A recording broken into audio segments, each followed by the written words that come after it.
not to early remove deciduous teeth. In other words, oral hygiene, as you can see, is very important. If we have bad oral hygiene, what's going to happen even for erupting adult or permanent teeth, what's going to happen caries as well. So early loss of deciduous teeth is very common, especially in our countries, not only in the Middle East, but also all over the world. How general dentists can handle cases with arch length deficiency. This is one of the cases that they came to my office. As you can see, erupting only 3 incisors, and the lower left lateral incisor had a problem to erupt. There is no space, there is no room in the dental arch for this tooth to erupt. What was the rule of thumb a few years ago, and this practice is still being practiced. Most of the time, general dentists will start to do what we call serial extraction. I'm not a big fan of serial extraction. I used to do it in the past, and every day I regret that I did it in the past. Why? Because basically we are introducing small dental arch. Small dental arch means small room for the tongue, and if the tongue doesn't have a room in the mouth where it's supposed to go, it's going to go in the pharynx. And I'm going to show you a few cases now, and also I'll go over detailed cases in the workshop on Thursday, inshallah. So, in another word, basically cases like this, especially if there is no room for the lateral incisor as well. So, by definition, that in the past was called a good case for serial extraction, removing the C's so the lateral incisor can erupt. In the bottom, also removing the C's so the lateral incisor can erupt. And then we go on sequence. What's the problem with that? Basically, this is, I would call this patient was a victim of early attempt of serial extraction. Why he's a victim? Because what happened when he was young, almost the same age as the previous patients, what happened? He had a problem with the lateral incisor erupting, and then his dentist, what he did, he removed the C's. Initially, like maybe at age of 9, 10 years. And then what happened? This patient came with deep overbite, increased overjet, as you can see here. It's not only that. If you look at his profile is way, way convex, and he has a retrographic mandible. So what the removal of the lower C's is contributing to the whole problem here. So basically, removal of the lower C's early or premature extraction of lower canines, what happens? Lower canines will collapse. Lower incisors will collapse. When the lower incisor collapses lingually, what happens? This basically provides constricted lower arch and increased overjet and deep overbite. When you have a constricted lower and upper arch, basically the lower arch or the mandible will never grow because it's being locked by this deep overbite. And that's why this patient has a retrographic mandible or recessive chin. So what we can do, we can actually interfere as early as we can. First of all, for general dentists, it's very important to maintain oral hygiene to minimize caries and periodontitis and loss of interdental papilla. I was talking to Dr. Jihad a few minutes ago about the importance of interdental papilla. So one of the major problems that lots of people would say, why don't you do that? Why just you wait until the patient is 12, 15 years old? Once those patients start to get all of the adult teeth, then you can do your orthodontic treatment at once. And this school of thought is widely accepted, especially by orthodontists worldwide. However, I have few reservations on that. And I always talk to the patients, especially other patients, when they come to my office for consultation. I always tell them, basically, at the end of the treatment, you might get into what's called black triangles. And I start to explain to them what the black triangles are and what the problem of the black triangles. So basically, this is out of a recent paper. If you look at this teeth here, you have severe crowded central incisors. And if you look at the interdental papilla, it would never grow because of the severe crowding that this patient has. If you compare the interdental papilla between the C, Maybe it's difficult because the patient was moved during the X-ray. But you can see we have only 3 lower incisors, and the lower midline was way off compared to the upper midline. So what we do, only just lower lingual arch and expansion anteroposterior and lateral, and then easily you can get that lateral incisor in place without putting braces on this patient. And again, that's only a year to 15 months treatment. So that's the other boy I mentioned earlier about no space or no room for upper second premolar, upper right second premolar. And also, the lower right canine was all blocked off, and there is no much room for upper canine on this side as well as on the right side as well. So by definition, that was a serial extraction case. So what we need to do, by the old thought, you need to remove the C's and then allow the laterals to erupt, and then same thing in the bottom, remove the other C to allow hopefully for midline correction, which I doubt to happen. But again, you're turning this patient from a victim of 2 teeth to a victim of 4 teeth to be taken later on in his life. So basically, what I did exactly the same thing. I just used the same quad helix in the upper, expanded as much as I could. And now, the second premolar start to erupt, as you can see here. And also, in the lower arch, you start to maintain and create some space for the canine. Still, everybody probably would say, okay, well, I doubt this canine will erupt because there is no much room here for him. I do agree, but I'll show you later in my second lecture with Invisalign, I can get all of those unerupted teeth in place. So that's the patient from here to here, just by phase 1, expanding the upper arch and also expanding the lower arch laterally, slowly, and anteroposterior if we can as well. So that's from here to here, about 15 months treatment. Anterior crossbite, and again, you can use the tongue depressor, and we try to use it.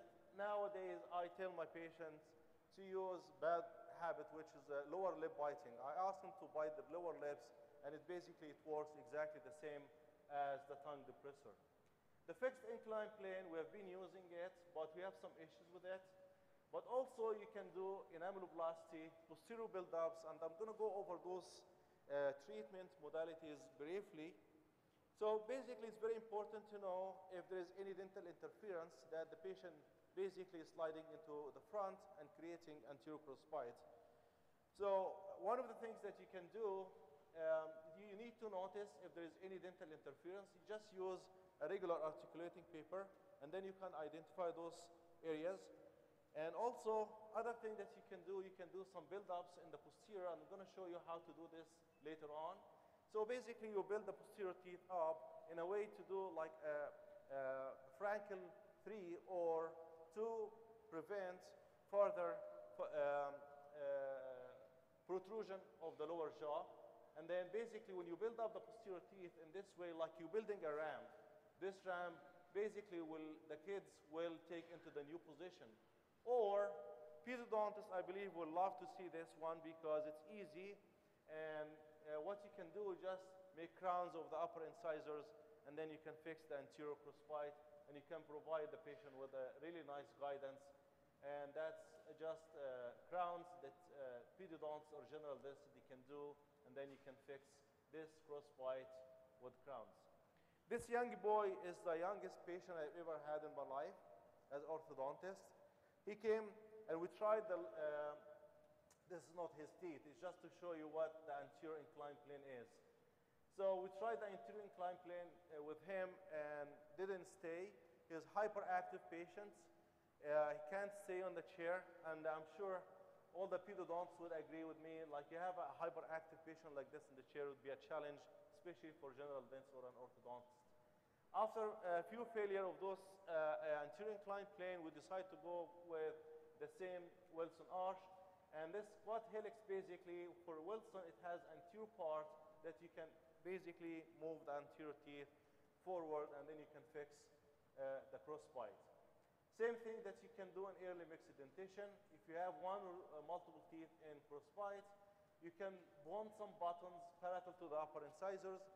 But easily you can do it by just building up the posterior teeth.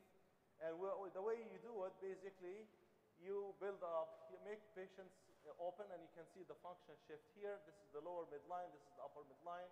Once the patients start to open, you start to build up inclined plane, and this way it's very easy. You don't have to have an appliance. You can do it yourself, chair side, and you can charge the same charge for an appliance.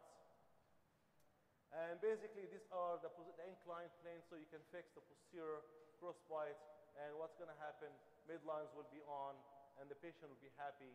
And you don't have to worry too much about taking those guys later on, until the adult teeth or the anterior, the permanent teeth erupt, and you maintain the jaw position in a normal position, and you're done.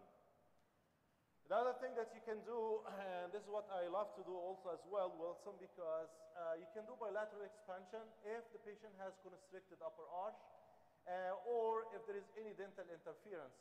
So this patient had a slight dental interference here, and as you can see, the midlines are off. And then you put the squat helix in place. 3 months later, midlines are on, and you're done. If there is true unilateral crossbite, then you have to do differential anchorage. Differential anchorage means that you need to move that side that's in crossbite, and the other side you need to use it as an anchorage. In order to do that, you need to design your biomechanics in a way that the side that you don't want to move it to apply buccal root torque. Why? If you apply just force at the level of the crown, what's going to happen? What's going to happen? Both molars on the right and left will move, right? But you don't want to move one side, which is your anchorage. So when you apply buccal root torque, this tooth, if it's to move, it has to move by bodily movement, which is very, very difficult compared to a tipping. And this way, you can fix true unilateral crossbite very easily by just adjusting your mechanics. We'll talk about it more later on Thursday, how to do this differential anchorage using Wilson. So again, you might think that this is a function shift because of the midline, but it's actually not. So even I use ALF appliance, ALF, in the lower arch to fix the crowding, and the upper arch unilateral, and that was done. So I'm going to talk about jaw discrepancy. For class 2, if you have a class 2 cases in early, like 5, 6, 7 years, you can interfere as early as you can without dealing with different or difficult appliances. As a general dentist or pediodontist, probably you can do build-ups. I don't like using headgear. Last headgear I used was like 5 years ago, and I never used headgear after that. And I have my own reasons. I can talk about it later after my lecture. Functional appliances, I'm no longer using functional appliances. Wilson distalizing arch, yes, I use it a lot.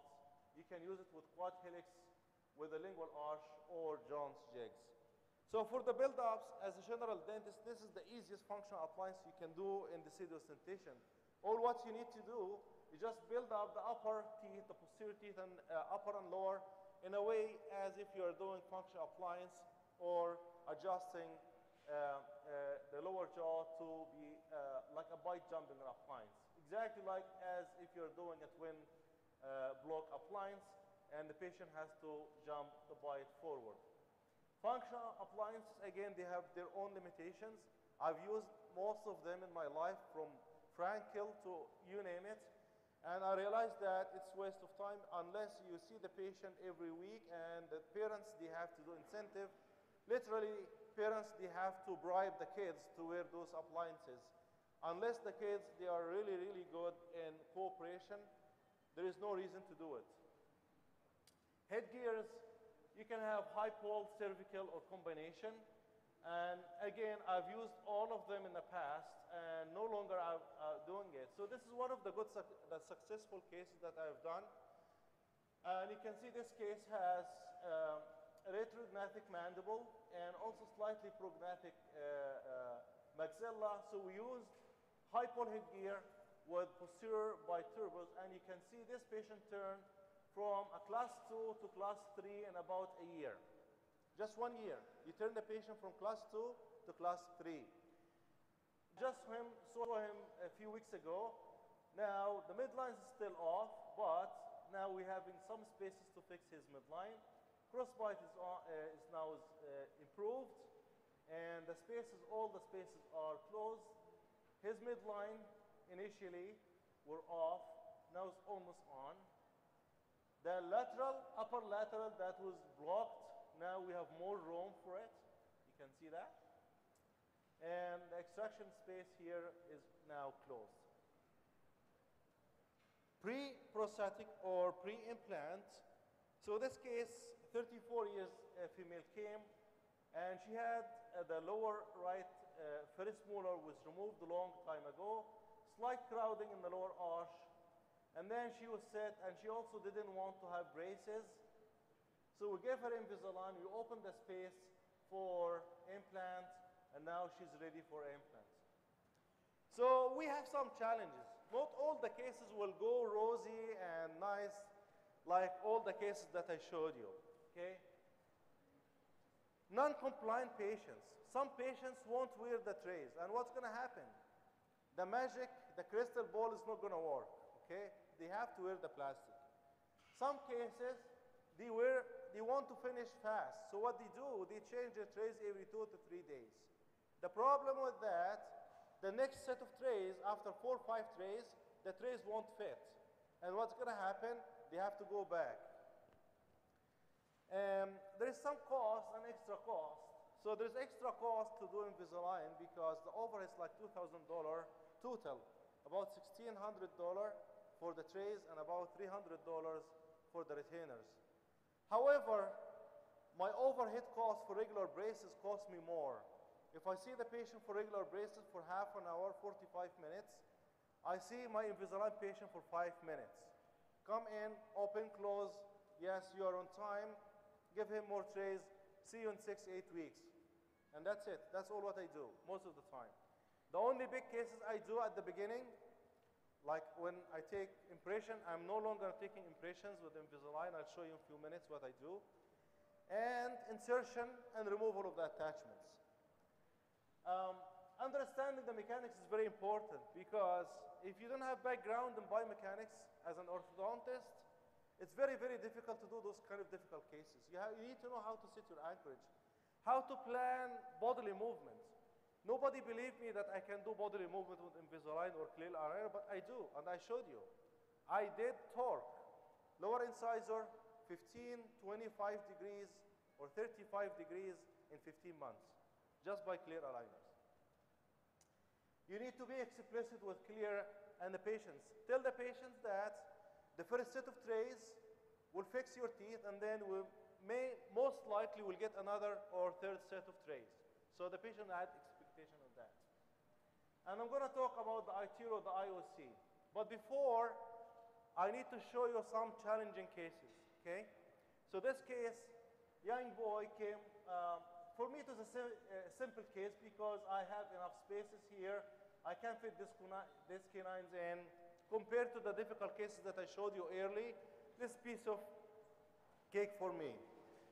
So basically, but this patient had bad oral hygiene. What happened between June 11 to August 2012? You can see complete demineralization of his enamel. I get a phone call from his dentist screaming at me, "What did you do? I have to stop this right now. The patient is losing his enamel, blah, blah, blah." And I said, okay, well, the patient had bad oral hygiene, but we can use the trays as fluoride trays. And guess what? In 2 months, I saw this patient, but I didn't have my camera, unfortunately, at the time, because that was a satellite office, and remineralization happened. But what I'm saying is, one of the downsides for clear aligners are demineralization if the patient has bad oral hygiene. Open bite is always a challenge for regular braces, and it's also a challenge for Invisalign or any clear aligner, especially if the patient, if you can't control the patient's tongue or habits. Why? To start, you need to look at the etiology first of the open bite. You need to treat the cause of the problem. So that case, also again, after 18 months of treatment, open bite is still the same because some people, they have scheduled breaks, and the research show that it can be. While you are working, you give him, 10 seconds, 15 seconds break, but this is not always possible, and it's hard to do, but if you are able to do it and you practice, it is a way to handle the child and enforces a positive behavior. What thing is you need to do, you have everything ready before meeting the child in the room and what you plan to do. Be kind and understanding and concentrate on the child. You don't need to, to start talking to your assistant or the parents. No, make the child your first priority. So they will understand that, he or she will understand that you care about them more than anybody else, and they will like that so much.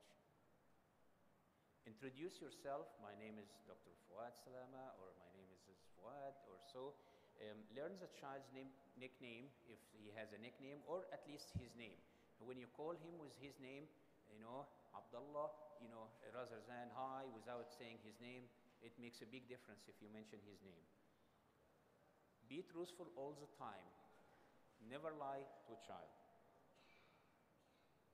Don't get mad or upset, if he does anything that you don't like.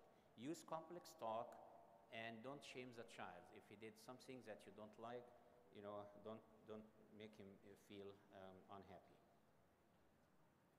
Don't use the word just or only, because if you say, well, we just will do this filling, and maybe you have to do some other things, at that time you will be lying to the child, you are not saying the truth. So don't use these two words. Don't compare your patient to other patients. Don't tell him, oh, this patient was much better than you, or he is very good. That will not be a good thing to do. And you don't use any fear-triggering words. A screaming, hysterical child is not listening to you. You may have a child in your office, he's screaming, crying, and you are trying to talk to him and give him any instructions. That's not possible because he's not listening to you. You need to calm him down before you give more instruction. Your communication with the child is the key for behavior management. Verbal, okay, and non-verbal. Verbal, when the child, comes to you, start talking to him. Oh, do you like soccer games? What sports you play? What school you go? Why, get him, do you watch television? What's the programs that you like? Make him, talk to you as a friend. That's one way to communicate and get along with the child before you do the treatment. Also smiling, which is nonverbal, would make the child feel that you are happy about his actions and his behavior. To be effective in your communication, you need these 4 elements. The transmitter sender, which is you and as a dentist. And you need, the receiver, which is the child, then the message and the medium. The message should be, very clear and in concrete way. You can use also your facial expression or body language. And this will occur in your office. So make the environment very friendly. It's not a threatening environment. It's important that communication occur from a single source. That's, again, a very important thing. If you see, if the child is there and the doctor, but there is another doctor, an assistant, another person, this will not be good because the child can only hear from a single source. So try to be one-to-one when you give any instructions, okay? You control what is in the office. You need to, teach your assistant that she will not talk if you are talking. When you stop talking, she can start talking. That would help you in managing children. Children learn best through hands-on experience and also a simple language. Simple dental words that you could use when you put the rubber dam, we say, coat, the suction vacuum cleaner. This is just, sealants, the tooth paints. This is actually what we use as a tell should do, which combine all this. The child will have hands-on experience, and also they will get, and I will just highlight few of them, not in details. When you do tell, show, do, you need to tell before, during, and after in a simple language, and be honest of your telling. When you show, demonstrate the child what will be happening, but don't use any fear promoting. Don't show any fear promoting in instruments. And remember, the you don't have, when you show the child, not only using that he watch you. You can, if for example you're showing him the local topical anesthetic, let him smell, so he will fear, oh, this is a strawberry. So use other kind of sense that he has.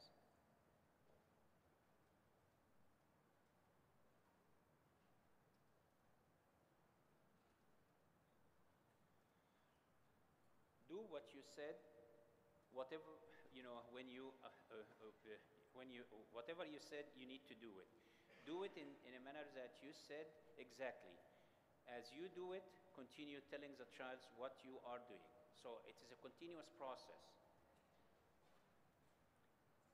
Retraining is a way that indicated for children who approach the dental office displaying considerable apprehension. A child came for you and he has been to another doctor or dentist, and he's really very uncooperative because there is a certain incidents that happen. For this child, it may take from you some time to retrain the child and to get him to be showing a good behavior. If you are retraining, don't repeat the same mistakes that previous doctors try to get a different stimulus. Presence or absence of parents, it's up to you according to your philosophy of the treatment. Some people, they don't allow parents to come when the child is older than 4 years. I personally allow any patients, to come with his parents if the parents follow what I want by having, they will not repeat my orders, they will not tell him behave, or they will interfere with you. If they are okay, I have no problem with parents to be there. There is always exception. If you are saying no parents will come for any child, remember there is exception for that. When you take the child to the back room and you separate it from his parents, tell him that the parents are waiting, they are not leaving, okay, so he can feel comfortable. There is some situations where parents can be very helpful or the cooperative. When you have a cooperative children and you do preventive counseling, you need parents, children with special needs, and the pre-cooperative children. Any method of behavior management techniques that we talk about it, or behavior guidance, it is decided by you depending on the child's ability to communicate, the training experience of the dentist, and the severity and the duration of the procedure. This is give you a hint about the attitude of Saudi parents about the treatment of their children. And you can see that the Saudi parents, they do like, tell, should do, positive reinforcement, distraction, but parent separation, physical restraint, hand over mouth, and voice control are not in favor. This is the same, almost, this is in US study, and they have almost the same, which is done after our Saudi parents study, and they have almost the same thing. Behavior guidance is as much as an art as it is a science. It is not an application of individual techniques created to deal with the children, but rather a comprehensive, continuous method meant to develop the relationship between patients and dentists, which ultimately build trust and relieve fear and anxiety. Much of the disruptive behavior is generated by child motivation to escape the dental operatory, so reduce both real and perceived unpleasant feelings of the dental experience. Thank you. We will keep the question to the end. I have the second lecture, so you can take a deep breath.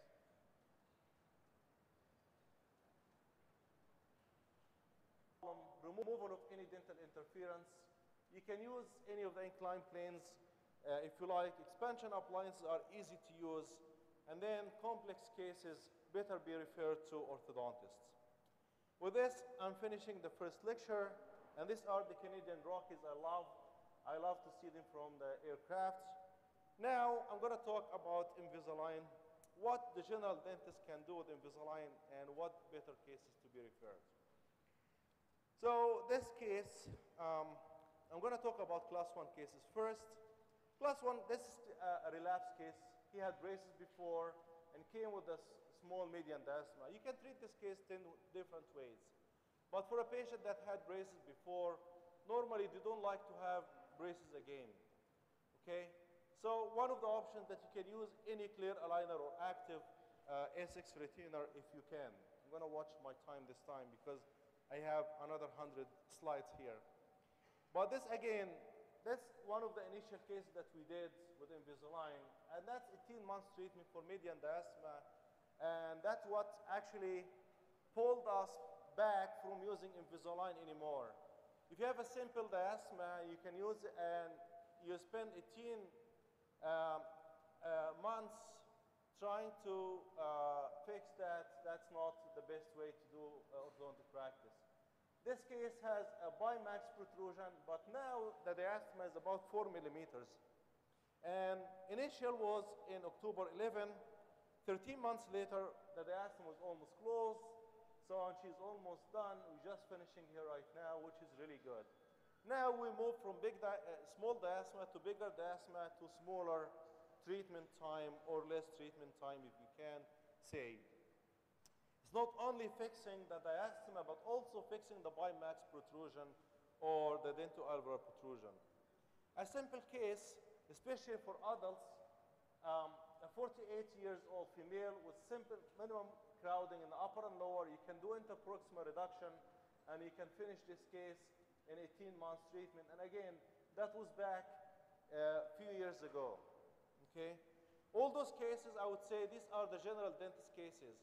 For orthodontists, I would say these are just appetizer for the big meal that's coming. Okay? Just be prepared as if you are orthodontists.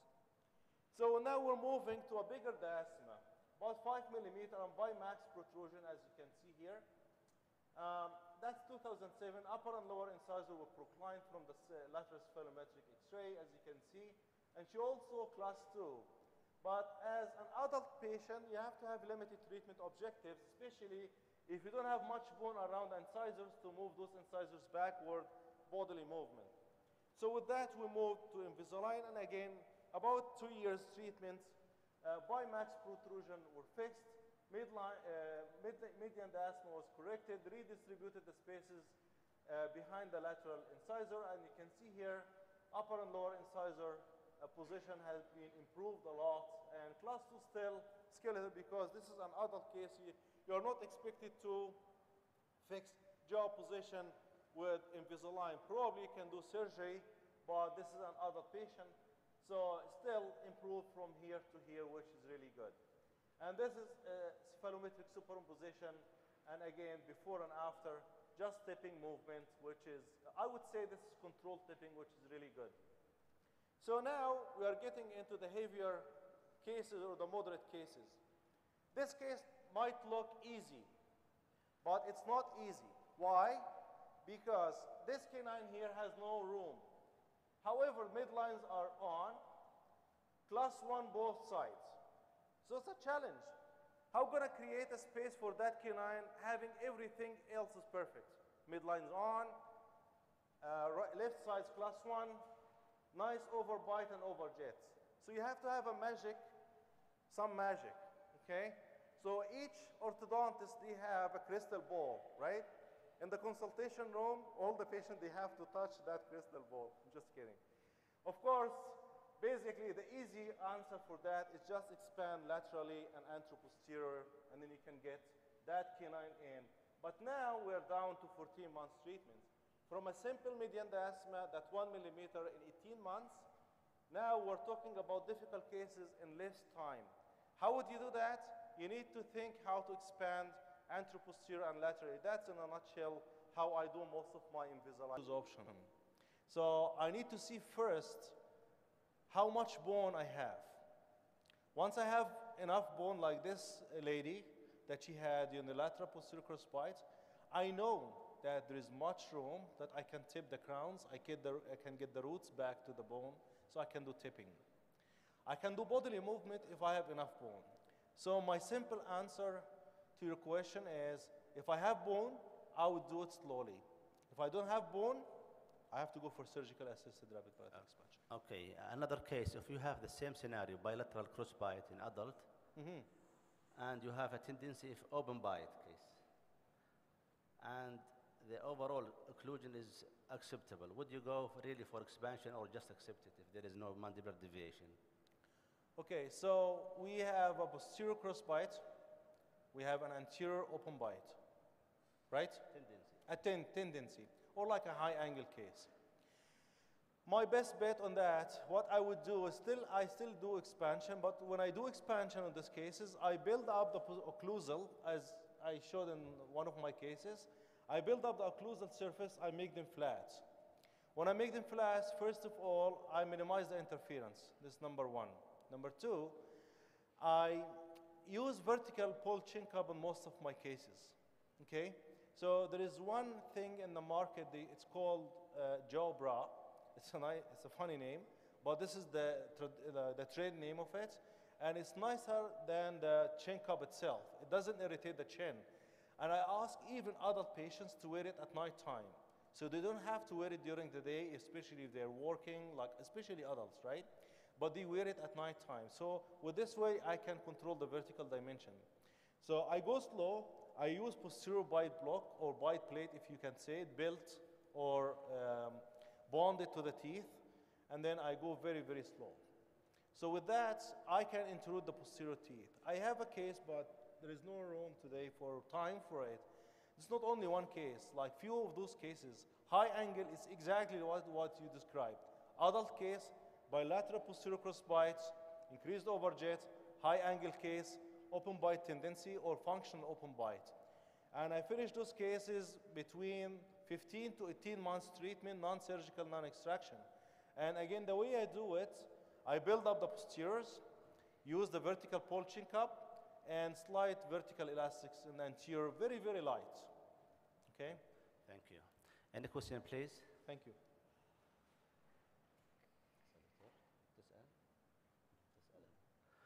Okay, on behalf of the organizing committee and the Saudi Dental Society, as well as Gulf Dental Association, we would like to present a certificate of appreciation to Dr. Tariq Al-Biyali. Actually, one certificate for each lecture. So please welcome with me Dr. Tariq Al-Biyali.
السلام عليكم ورحمة الله.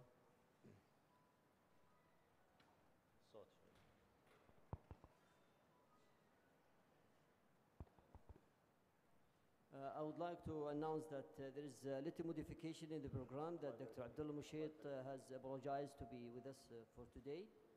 And it's my honor right now to present our next speaker for this session. Our next speaker is Professor Fuad Salama. Professor Fuad Salama is a well-known figure in pediatric dentistry in the Kingdom of Saudi Arabia. And Dr. Salama is a graduate of Cairo University School of Dentistry and has completed a Master of Science degree in oral. For that. Some kids, they will ask you, I want to see the needle. For those kids, although they are very few or rare, but if you show them the needle, they will behave better than if you don't. If you show them the needle, try to show them the needle with the cover, the whole syringe with the needle, but with the cover. And some of them, they will accept it and you continue. However, there is some more kids that they will say, no, I want to see the needle itself. And you remove the cover, they will see the needle and they will be okay. Those kids, they have some, most likely they get the impression from other friends or from their siblings that, you know, we have one, you know, she finished as a young child, a young girl. She went outside the office and her older kids, her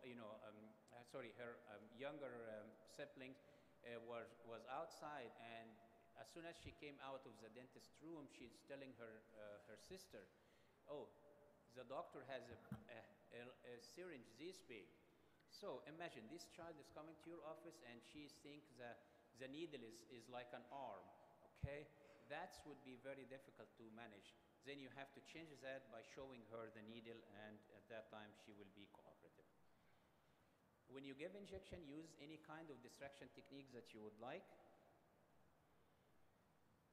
It's accepted behavior that the child may cry during needle injection. However, we don't want them to move. So, reinforce what they did good, even if they are crying, but they are staying still, so enforce that and praise them for this. When you do evaluation for an aesthetic, you know, some people, they ask the child, which is sometimes reliable, sometimes not. Sometimes they test with the Explorer, but even that's, you know, I don't like that. Look at the patients. More likely you will see the child is holding his cheek, is, you know, moving his face, you know, facial expression is different. You will see that there is something that he feels different, and that's, you know, that your anesthetic is working well. Avoid complication of local anesthetic by giving a proper instruction or having a cotton roll for the child to bite on, because if the child get one of those because they did not get the instruction to them and their parents, you know, he will not be happy to come back to you. There is some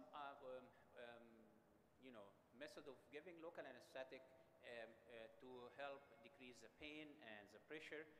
WAND is one of them, and it's a kind of you know, a slow delivery with constant rate, pressure, and volume. But you can see it takes about 4 times longer than the regular local anesthetic, and, you know, some research show that there is less disruptive behavior with this method. Vibroject is another way. It's a vibrating stimulus. It's a small device that attaches to the regular needle, and it will cause pressure while you are giving that. Again, Vibroject was effective more in adults. We have one study, but the study was on children. It was, you know, not significantly different from the regular type of injections. Dental vibe is another way to deliver a pulsed vibration. It's a kind of distraction. And again, they have a special attachment for children to make it, you know, attractive for them when they give it the injection. This is one of, you know, more recently, the buzz or P-stractor cards. This is, will also cause cold and vibration, and people, they use it for distracting the child while they are giving the injection, or even, you know, some restorative work. And you will see that it is, you know, something good, and research is going on to have more positive results. Distraction, we mentioned this word. You need to distract the child, divert the child's attention from what may be perceived as unpleasant procedures and prevent negative or avoidance behavior. Involve introduction of a pleasant activity compared to the one that has before. Off. And then what happens? Midlines start to be aligned, expanding upper and lower. That's his initial. And now all the canines on the left side came. This guy that had no room, now it's in. That was last month I saw him. And midlines are almost on here, as you can see here. So midlines are on. Started the midline was way off. Start to fix it after phase 1. Starting Invisalign, midlines are on. And guess what? The second premolar that had no room, now it's in. And the lower canine that had no room, now it's in. Okay? So same thing again. So I like flying, I like helicopter. Now let's go to more difficult cases. So bimax protrusion with little space. Again, my magic tips here is expansion. I expand laterally as much as I can. Why? Because if the patient still has room for expansion, I do it, and I do permanent retention. So again, that was initial in June 2008, finished in September 2010. Almost 2 years of treatment, but bimax protrusion was fixed. As you can see here, upper incisor from 127 to 121, from 98 in the lower to 90. So you can do the same thing with braces, but if the patient can ask for Invisalign, I can do it. This is Sam Daher. He's the guy who taught me how to do class 2 cases with Invisalign. He's originally from Lebanon, but he's Canadian. Now, so can we do growth modification with Invisalign? So I'm going to show you a few cases, and then you might be convinced or not. So we'll start with a simple case first. Again, this is a deep overbite. Class 2 end-to-end on the right side. Class 1 molar, but the canine was end-to-end. And this molar was class 1 because of the retained E, as you can see here. This patient was finished in about a year. Class 1 canine, class 1 molar, class 1 molar, class 1 canine, and nice overbite. So that's his case at the beginning, and the chin was retrognathic or slightly retrusive. The chin now is nice, and from class 2 end to class 1. 1 year treatment. So now we're getting shorter and shorter and shorter, okay? So now this is the biggest case, because this case was set for surgery for mandibular advancement, okay? 15 years old, boy, and another orthodontist gave him another option, is upper 2 premolar extraction and camouflage treatment. So when he came and he knew that I do lots of magic stuff with Invisalign, he asked me, can I have Invisalign? I said, sure. Invisalign works only if you wear the trays 22 hours a day. He said, I will wear it 22 hours a day if you can save me surgery or if you can save me extraction. By cephalometric definition, this is a surgical case, class 2, as you can see, width of 8, A and B 7, 15 years old boy, or you can do fixed function appliance, or you can use headgear. That's the options that I know of. And again, lower incisor procline. So it's not only class 2 skeletal, but also upper and lower incisor were procline. So it's not an easy case to do with Invisalign. Moreover, his overjet with 11 millimeters, deep overbite, and full step class 2, as you can see here. So the patient, this is the only metal thing that I use with Invisalign for class 2 elastics. And after 17 trays, so this patient gets total 52 trays, means if he changed the trays every 2 weeks, that's 2 years treatment. But this patient was really good, so he changed his trays every 10 days and see what happened. After 17 trays, he started to get into class 1 molars and premolars.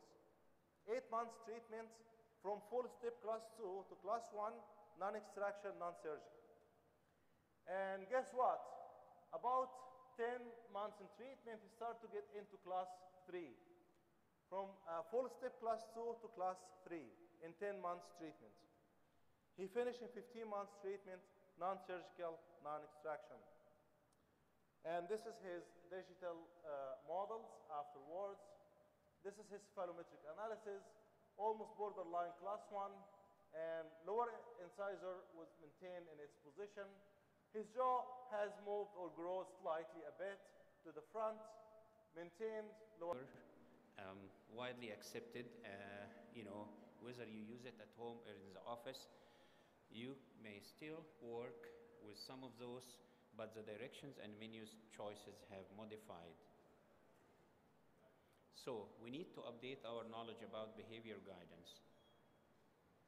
Behavior guidance in the 21st century is a challenge because parents will participate in every step in deciding the treatment, in allowing you what behavior management techniques you use.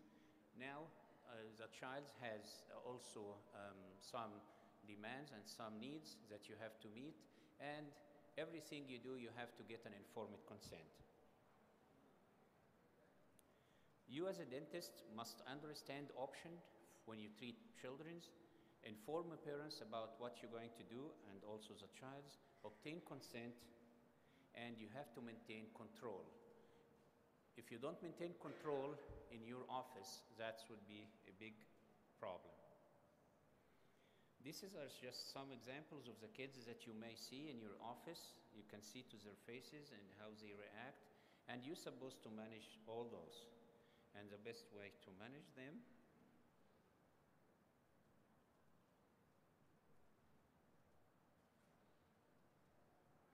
stop.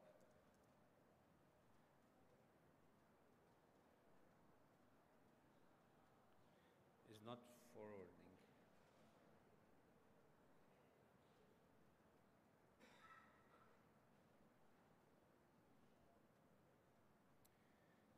This is how we manage.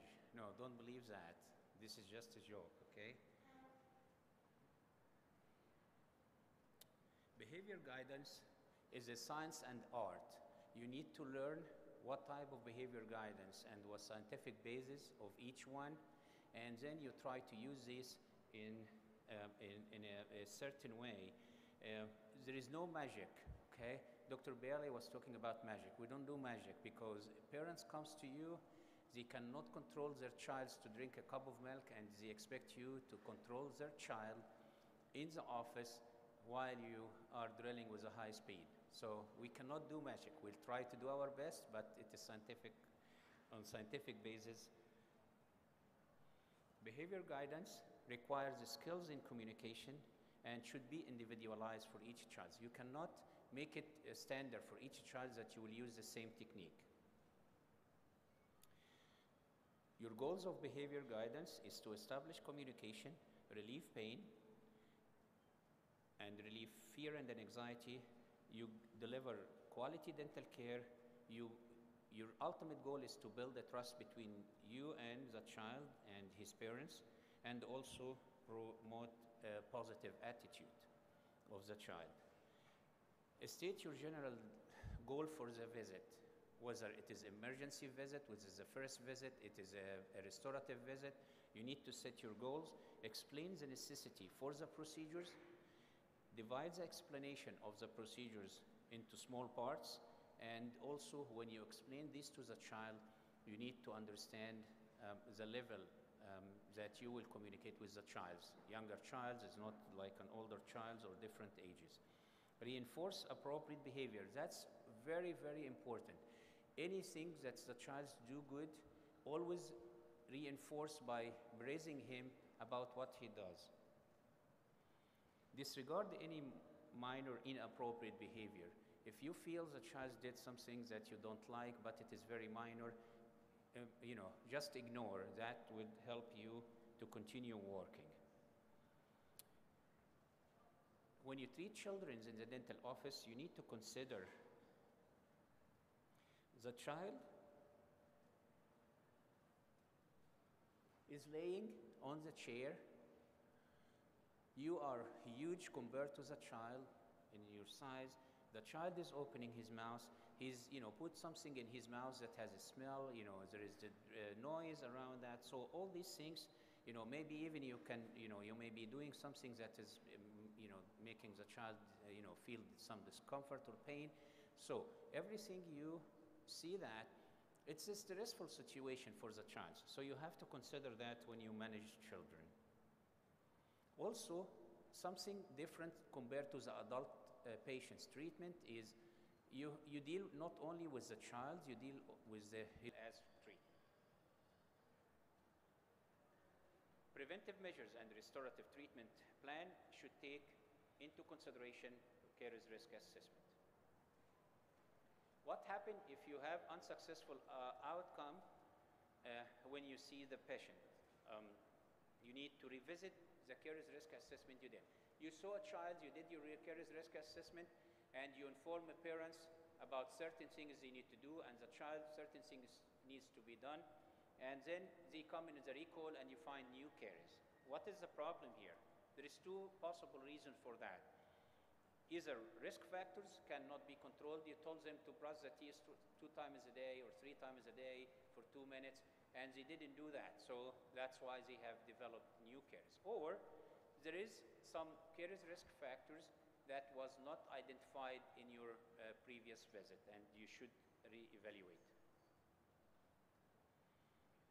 Caries risk assessment, it is at a point of time. So every recall, you can record it because it changed over time. It's only, whatever time you did it, it is applicable to that time. You need to re-evaluate because these risk factors may change. American Academy of Pediatric Dentistry have a website. It's free that they have reference manual which will be updated, every year with certain things. And this carries risk assessment form for the child's 0 to 5 years of age. There is biologic factors and protective factors and the clinical findings, and this will help you to decide if the child is a low, moderate, or high risk. Caries prevention, where we start. If you want to really do a good job with your patients, you need to start with prenatal counseling. This is primary prevention. You intervention to parents before even their child is born, and the child will get the benefits. Prenatal programs for pregnant women, this is the earliest and the great opportunity because the mothers usually is very eager to hear anything that will help her raise a good children, healthy in their oral. And also you can give them advices about their oral hygiene, which will affect the child later on. Transmission of Streptococcus mutans can be done in 2 ways, vertical and horizontal. Vertical, it means it's coming from the mother to the child. It's not, what we mean by that. It's coming, the mother will taste the food in her mouth before to see if it is hot or not. Then they use the same spoon to feed her child, her infant, and the microorganisms will be transferred to the infant. Or, the children around the baby, like his sisters, brothers, or so, will, you use this, ice cream and give him with the same ice cream, so they transmit the microorganisms to the infant. And this can happen as early as 2 months or 3 months after born. The tongue contains also a lot of microorganisms, so we need to teach them how to clean the tongue, not only the teeth. We need to, wherever you practice, make your pediatrician around you and the physician aware that they need to give instructions about the first visit to the child and what they can do, okay? Because usually in the first year of life, the newborn will visit the physician or the pediatrician to, in US, they will almost every month, so 12 times per year, that's a good opportunity for them to get some education. Dental home is where the child should first see the dentist. We should also disseminate this knowledge because it used to be 3 years some time ago, and still people don't know that it has to be within 6 months of the eruption of the first tooth and no later than 1 year of age. So, first visit to the dentist should be starting at that time, and that's where we call it dental home, which will provide an opportunity to implement preventive dental health habits.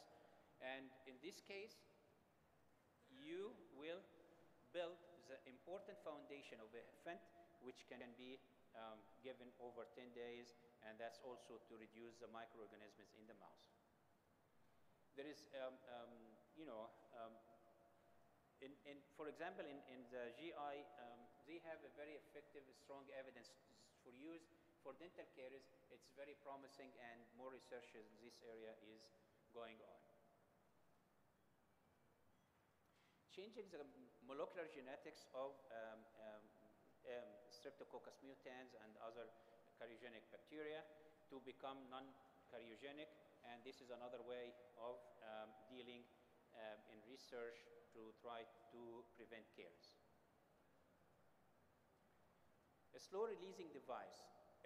When you provide a preventive measure that will be delivered slowly to the child or the infant or even adolescent, this would be very helpful and more effective, and that's what they are trying to do. So they have like a slow-releasing fluoride devices. It's like it's a kind of adhesive that contains fluoride. It will be attached to the mucosa, and it will release slowly fluoride. It will increase up to 160 times the fluoride in the interproximal area. Also, glass slow fluoride releasing devices, which was used, this is like 4 or 5 years ago, was not as good as